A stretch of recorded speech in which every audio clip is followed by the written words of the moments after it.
from Fargo and serving you on TV, online, and on the go. This is Valley News Live at 6.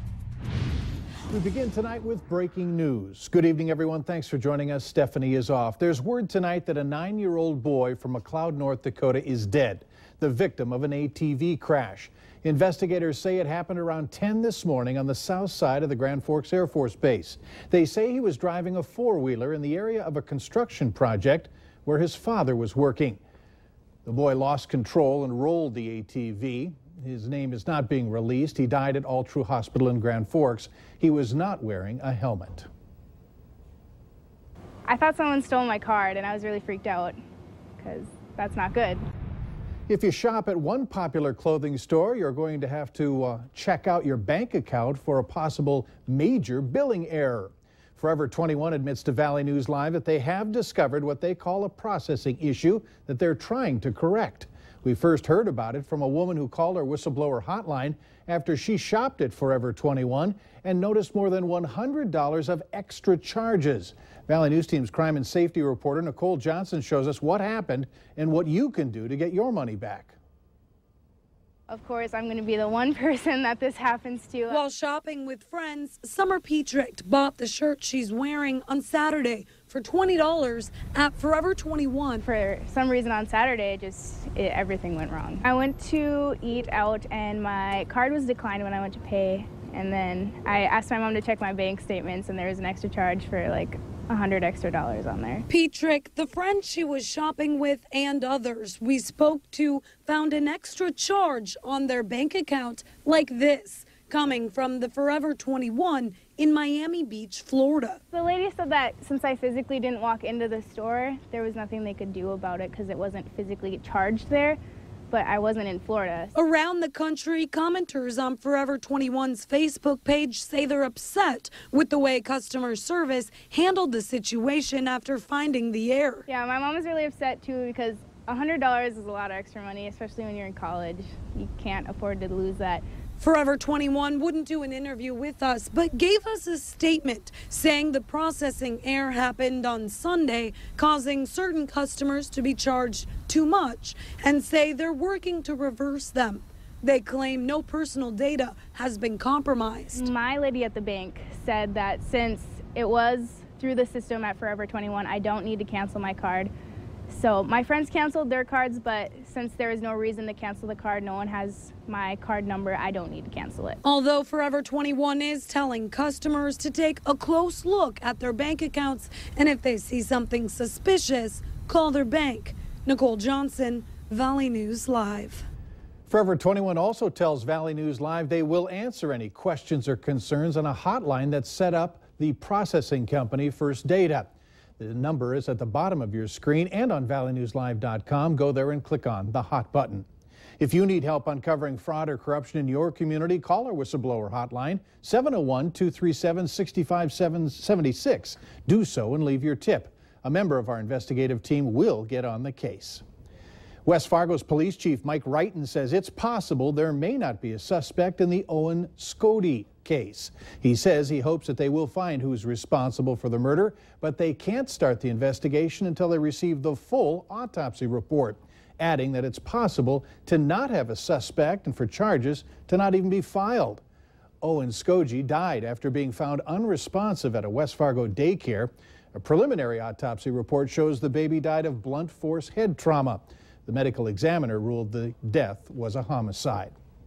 On to weather, where there's cooler temps continuing today, and they may not be done dropping. Let's toss it over to Hutch to find out what we can expect tonight. Hutch? If you're heading outdoors this evening, especially in northeast North Dakota, it's going to be a chilly one. Temperatures are already down into the 50s, where you see the green colors here, and that cold air will continue spilling its way to the south and east throughout the evening. Although it's still mild and above average temperature-wise in Lakes Country, your temperatures too will fall. Look at this. We remain gusty with gusts up to 30 miles per hour. That will be persistent until well after sunset tonight. So plan for wind and chill in the air, a few sprinkles along the international border. Fargo's planner shows that we will be in the low 60s by the time we talk again.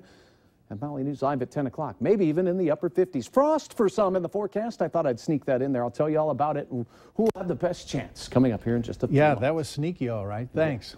Fargo police are still looking for those involved in an attempted robbery last night. It happened late last night at the Vista Inn in South Fargo. Now, we just learned from the hotel worker that was held up last night that 4 people were involved. This picture was given to us by the employee. He says 3 men and 1 woman were hanging around the lobby when one approached the desk, said he had a gun, and demanded money. Now, police were called just before 11 o'clock last night.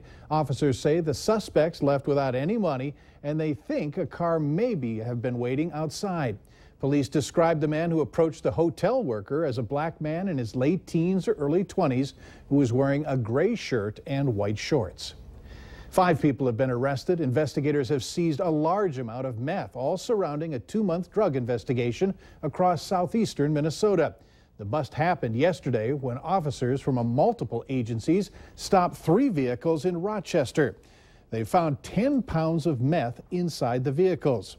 In connection to the investigation, a warrant was served in a nearby town where 3 pounds of meth was found, along with $10,000 in cash.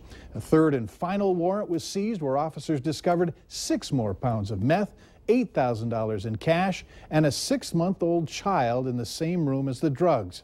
In all, 5 arrests were made. 3 of the suspects may be charged federally. Investigators say the meth was brought to the state from Mexico. There's a lot of methamphetamine in Minnesota. We're not seeing very many more labs in the state of Minnesota because it's so easy to get directly from Mexico. The amount of meth seized had a wholesale value of roughly $300,000. The autopsy has been released on a Minnesota teenager who died after undergoing a common dental procedure. Examiners say 17-year-old Sydney Gallagher from Eden Prairie died from lack of oxygen to the brain caused when she suffered cardiac arrest while getting her wisdom teeth removed. The autopsy lists her manner of death as undetermined, as the role of medication given during the surgery couldn't be ruled out. The family announced that Sydney was an organ donor and may help up to 60 people improve the quality of their lives with her gift. Kids were taking over the nation's capital today, involved in a relay race for early learning education. These youngsters were trying to draw attention to an even bigger race, the one for funding early child education programs, all before the budget passes. Programs that change the lives for many parents. Moms and dads were joined by a group called Moms Rising. That's a grassroots organization that works for economic security for all families.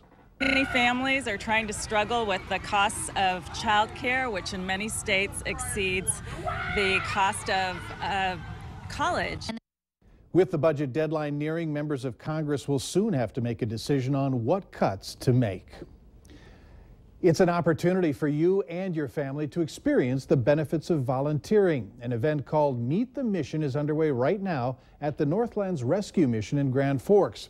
It's an opportunity for you and your family to learn how to volunteer at the mission. They need people to help in the kitchen, serving as many as 400 meals a day. They also need help packing 500 backpack meals that are given to school kids in need every weekend. Basically, they need all kinds of people who are willing to help others get back on their feet. I will have people that can come in and help with getting jobs, writing resumes, mentoring in that kind of a way, helping people to get into housing, everything that it takes for somebody to move from where they're at now in their life to being independent.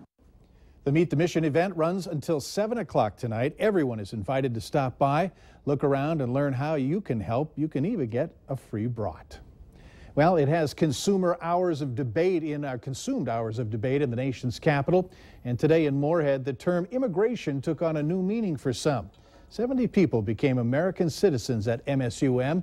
It's quite the process for these new citizens to follow. In addition to having at least be 18 years of age, they have to have legally lived in the U.S. for 5 years.